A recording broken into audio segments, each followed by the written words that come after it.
안녕하세요. 반갑습니다. 말씀과 함께하는 수요일 말함수 시간입니다. 세상이 묻고 진리가 답하다라는 책을 중심으로 우리 말씀 나누고 있죠. 계속 말씀드렸지만 이 지금 베리타스 포럼의 강의들을 발췌해서 그 강의들을 정리하고 편집해서 책으로 만든 그런 거예요. 지난주부터는 두 번째 챕터인 오스기니스의 강의, 진리의 시간이라는 강의의 내용을 다루고 있습니다. 오스기니스가 진리의 시간에서 얘기했던 거는 이제 진리의 위기에 따라오는 두 가지의 위기, 성품의 위기와 윤리의 위기에 대해서 말씀드렸고, 뭐 당연한 거지만 그 전에 우리 노이하우스 신부님의 얘기에서도 마찬가지였지만 선과 악의 절대적인 기준, 절대적인 진리가 사라져버리면 윤리의 위기 당연히 나타나고요. 그것과 연동되어서 또 성품의 위기 또한 나타날 수밖에 없습니다. 그리고 나서 이제 진리에 대한 애매한 태도를 갖고 있는 사람들을 향한 두 가지의 논증, 정확하게는 네 가지의 논증입니다. 왜냐하면 이 진리에 대해서 애매한 태도를 갖고 있는 사람들도 두 부류로 나누기 때문에 그 중에 지난주에 이제 성도들이지만 진리에 대해서 좀 명확하지 않은 태도를 갖고 있는 사람들 향한 두 가지 이야기 드렸죠.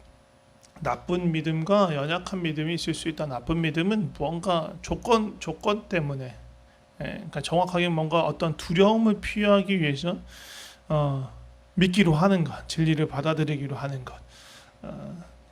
그리고 연약한 믿음 뭐냐면 뭔가 진리를 상대화시키는 어떤 조건부시키는 주관적인 진리, 상대적인 진리 어떤 그런 것들을 가지고 있는 상태의 믿음이죠. 네, 그런 믿음이 정말로 바른 믿음을 갖기 위해서는 그 진리가 무엇이냐, 진리 자체를 알아가고 믿는 그런 여정이 필요하다. 그리고 사실 조금 더 나아가면 하나님이 진리의 근본이시고 하나님 진리 자체이시기 때문에 하나님을 믿고 사랑한다면 당연히 진리에 대해서도 마찬가지 태도를 가져야 한다. 하나님을 알아가는 것은 곧 진리를 깊이 알아가는 것이고 진리에 대해서 알아가고 또 쫓아갈수록 하나님께 더 가까이 갈 수 있는 것입니다. 오늘은 진리에 대한 그 애매한 태도를 갖고 있는 사람들 중에서 기독교 신자가 아닌 사람들, 그러니까 기독교 신자가 아니지만 그래도 진리가 있다라고 생각하는 사람들이 있고, 그렇지만 그 사람들 진리를 막 이렇게 명확하게 붙잡고 있는 건 아니고 미적지근한 태도로 그렇게 있는 사람들을 향한 두 가지 이야기를 하는 거예요. 근데 모더니즘 사회에서는 그러니까 그 그룹에 대한 어떤 그런 기준과 진리가 있다라는 것들을, 그런 전제들을 받아들이면서 살아왔던 사람들이, 이런 어떻게 보면 전통적인 가치라고 볼 수 있겠죠. 이런 전통적인 사고방식을 갖고 있었지만 지금은 갖고 있긴 하지만 그 부정하지는 않지만 그거에서 막 특별히 아니면 명확하게 뭔가를 붙들고 있지 않은 그런 사람들을 위해서 두 가지 이야기를 하는데요. 첫 번째, 진리가 없다라는 걸 가정해 보자는 거예요. 그러면 어떻게 되느냐? 결국엔 진리의 자리에 뭐가 차지하냐면 힘이 차지해요. 욕망이 차지해요. 그러니까 내가 힘이 있으면 내 욕망을 정당하기 위해서 여러 가지를 다 진리를 대체할 만한 것들을 세울 수 있는 거예요. 거짓으로 그 기틀을 삼는 거죠. 진리가 사라지면 진리가 정의를 받쳐주지 않기 때문에 대신 힘이 정의를 지배하는, 그러니까 힘이 곧 정의가 되는 그런 세상이 되는 거예요. 그렇지만 이 역사적인 어떤 그런 상황들을 보면 뭐 오래 갈 것도 없어요. 20세기에도 마찬가지로 힘이 없지만 진리를 붙들었기 때문에 그 불의에 맞설 수 있었던 사람들이 있었고, 그리고 마침내는 그것들이 오히려 역전되는 그런 상황들을 보여줘요. 오스기니스가 대표적으로 꼽는 사람은 소련의 문학가여 또 사상가였던 솔제니친 거론해요. 뭐 솔제니친이 막 뭔가 군사력이나 그런 걸 갖고 있었던 사람이 아니잖아요. 글을 썼던 사람이 진리를 가지고 붙들고 항변했던 사람이죠. 그가 뭔가 이 소련의 붕괴나 공산주의의 붕괴를 직접적으로 가져온 건 아니지만 그가 그렇게 줄기차게 진리를 주장해 왔고 그런 것들을 동의하는 사람도 있었고 함께 있던 사람도 있었기 때문에 어떻게 보면 이 공산주의와 소련이 무너지는 것들을 볼 수 있었던 거죠. 근데 이렇게 막 거시적인 막 전 세계적인 영역이 아니더라도 우리는 여러 군데서 이런 불의한 힘과 부딪힐 때가 있어요. 뭔가 회사에서도 직장 안에서도 뭔가 불의한 사람, 독단적인 어떤 특히 이제 뭐 동료면 상관없는 동료도 불편하겠지만 나의 상관이 상사가 불의하고 독단적일 때 그 부딪히는 어떤 어려움 또 집 안에서도 그럴 수 있어요. 가부장적인 권위적인 부모님 그런데 그 부모님이 늘 바른 게 아니잖아요. 막 폭력적일 수도 있고 그럴 때 우리는 어떻게 해야 되느냐 또 이게 학교 안에서도 있을 수 있어요. 불공정하거나 뭔가 이렇게 편견을 가진 어떤 교사나 교수가 있을 경우 우리는 어떻게 해야 되느냐 그거를 맞설 수 있는 그런 불의한 것에 맞설 수 있는 유일한 원천은 진리라는 거예요. 그러니까 진리는 불의에 맞서는 힘이에요. 두 번째 진리는 자유를 위해서도 반드시 필요한 거예요. 자유에는 두 가지 종류의 자유가 있습니다. 하나는 무언가로부터의 자유예요. 그러니까 다른 누군가의 통제나 폭력이나 감시로부터 자유로운 거예요. 그러니까 이런 것으로부터 억압받거나 구애받지 않는 것. 보통 쉽게 생각하면 이런 자유를 생각하죠. 누군가로부터 뭐 이렇게 하지 않고 내 의지로 내 선택으로 할 수 있는 것, 그것이 자유다라고 생각할 수 있잖아요. 근데 이것 말고 또 다른 종류의 자유가 있어요. 그게 뭐냐면 무언가를 할 수 있는 자유인데 그냥 아무거나 한다는 얘기가 아니라 우리가 해야 할 일을 할 수 있는 능력, 그것이 자유다라는 거예요. 그럼 또 여기서 또 궁금하죠. 우리가 해야 할 일이 도대체 뭔가? 결국 이게 뭐냐면 내가 누구인가 나는 어떤 존재인가 하고 연결되어 있는 질문이에요. 나 자신에 대한 진리, 사물과 본성에 대한 진리를 할 때 결국 내가 해야 할 일이 무엇인지 알 수 있고요. 그리고 그것을 할 수 있는 자유를 얻게 되는 거예요. 그러려면 어떻게 돼요? 그러니까 결국 진리를 알아가야 되고 진리를 탐구해야 하는 거죠.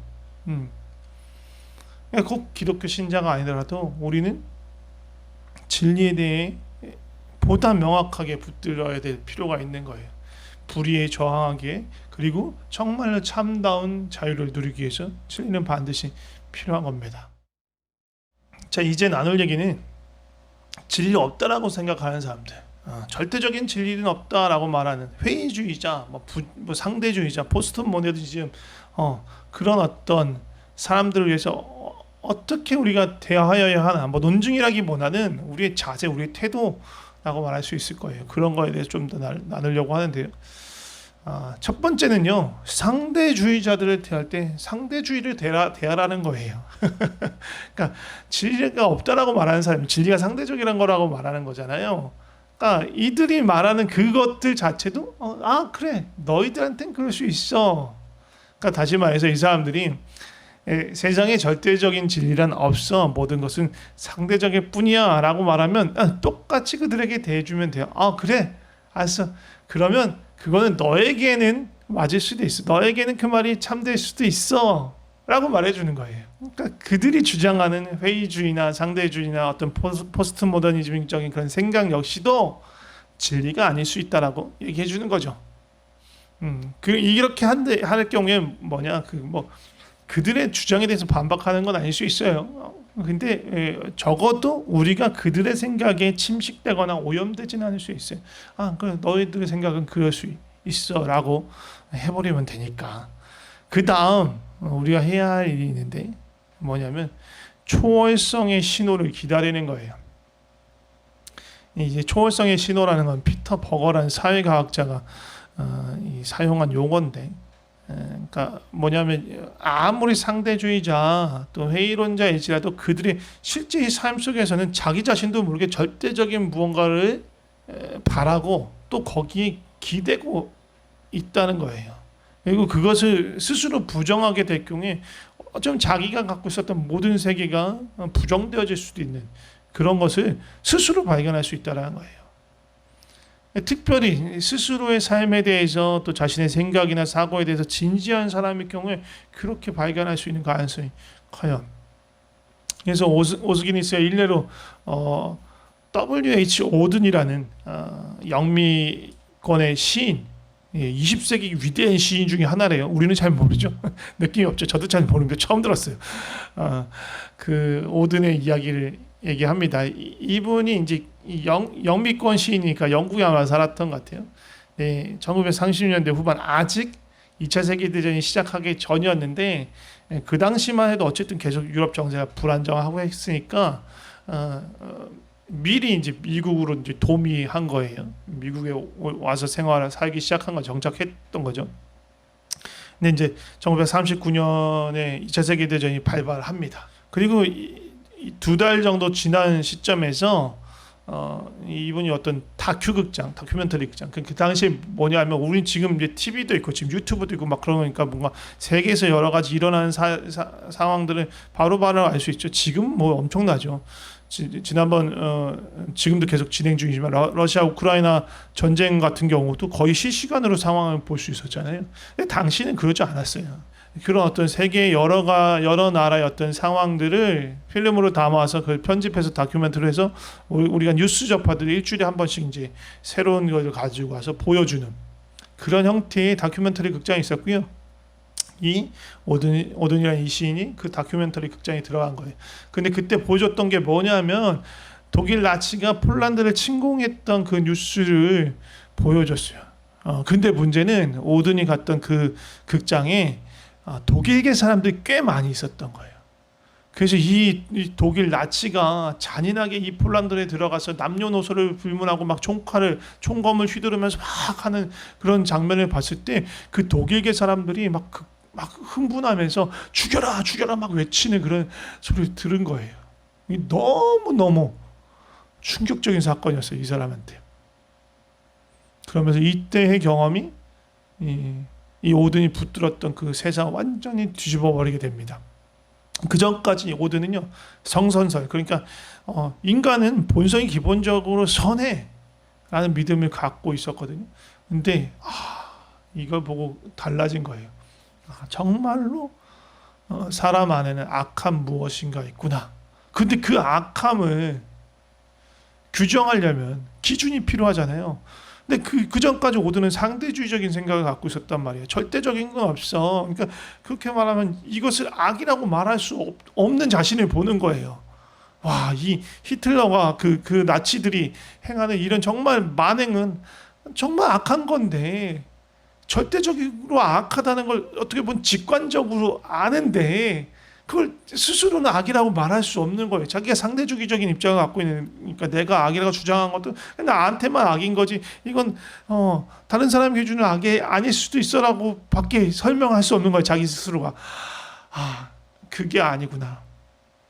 절대적인 기준이 있어야 하겠고 필요하겠구나라는 생각이 들은 거예요.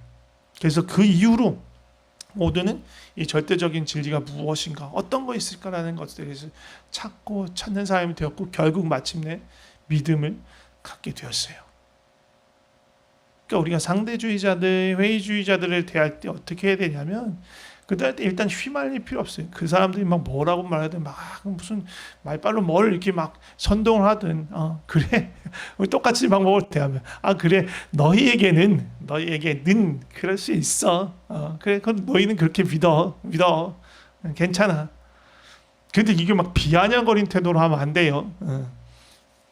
그냥 그렇게 얘기해주고 그들도 그거에 대해서 안전함을 느끼게 하는 거예요. 그리고 우리도 동시에 안전함을 느낄 수 있어요. 우리가 가진 진리가 훼손되는 건 아니니까. 그러면서 기다리는 거예요. 근데 그냥 기다리는 게 아니고 사랑으로 그 사람들과 함께 삶을 공유하면서 함께 머물러 주는 거예요. 그러면서 무엇을 기다리냐면 우리가 얘기했던 그 초월성의 신호가 나타날 때까지 오든이 발견했던 것처럼 정말 절대적인 무언가가 있을 수 있어, 진리가 있을 수 있어 라는 것을 감지할 때까지 옆에서 기다려주는 거예요. 그리고 그러한 신호가 나타날 때 우리가 억지로 막 푸시할 필요 없어요. 밀어붙일 필요 없어요. 그냥 따뜻하게 사랑으로 계속 감싸주는 거예요. 그래서 그들이 정말로 그 진리 안에서 깨우칠 수 있도록. 이게 너무너무너무 중요합니다. 오늘은 길게 나누지 않고 요거 두 가지만 얘기할 거고요. 다음 주에 이어서 진리신 예수님을 믿고 따르는 우리들이 진리를 향해서 더욱더 분발해야 될 얘기를 나누려고 합니다. 오늘 나눈 거 정리해 보겠습니다. 오늘 나눈 건 둘 다 믿음이 없는 사람들에 대한 거죠. 먼저 나눴던 건 믿음은 없지만 그래도 뭔가 진리를 부정하지 않는 사람들. 그 후자는 믿음도 없고 진리에 대해서도 부정하고 상대주의적인 입장을 갖고 있는 사람들이죠. 믿음은 없지만 진리를 부정하지 않는 사람들을 위해서 보다 명확하게 진리를 붙들어야 하는 첫 번째 이유는 불의에 대항하기 위함입니다. 그리고 또 한 가지는 진정한 자유를 누리기 위해서는 반드시 진리가 필요하고 진리를 더욱더 명확하게 알고 붙드는 것이 필요하다라고 말씀드렸고요. 믿음이 없을 뿐만 아니라 진리에 대해서도 거부하고 부정하는 사람들을 위해서는 두 가지 우리의 삶의 태도를 가져야 되는데 어떤 거냐? 첫 번째는 상대주의자들의 이야기에 대해서 논리에 대해서 상대하라. 그래 너희 생각에는 그게 맞을 수도 있겠지 라고 말하면서 그들을 기다려주는 거예요. 사랑으로 기다려주는 거예요. 정말 그들이 정말 삶에 대해서 자신의 생각에 대해서 진지한 사람이라면 반드시 그들의 삶에서 초월성의 신호가 켜질 때가 있을 거고요. 우리는 그때 정말 사랑으로 적절한 도움을 줄 수 있어야 하는 겁니다. 자, 오늘은 여기까지 나누고 마치도록 하겠습니다. 제가 기도하겠습니다. 길이요 진리요 생명이신 주님을 찬양합니다. 세상은 진리를 부정하고 욕망을 따라가도록 그래서 힘으로 경쟁하고 쟁취하라고 우리를 속이고 부추깁니다. 이러한 거짓된 세상 속에서 깨어서 분별하게 하시고 거짓이 아닌 진리를 붙잡고 살아가게 하여 주시옵소서. 거짓에 갇혀있는 자들을 대할 때 우리가 적대적으로 대하는 것이 아니라 사랑으로 감싸게 하시고 진리의 영이 그들을 만질 때에 우리 역시 주님의 도구로 사용될 수 있게 하여 주시옵소서. 날마다 우리의 삶에 진리의 빛을 비춰주시고 실족하지 않고 생명의 길로 갈 수 있도록 인도하여 주시옵소서. 주님 감사합니다. 예수님의 이름으로 기도드립니다. 아멘.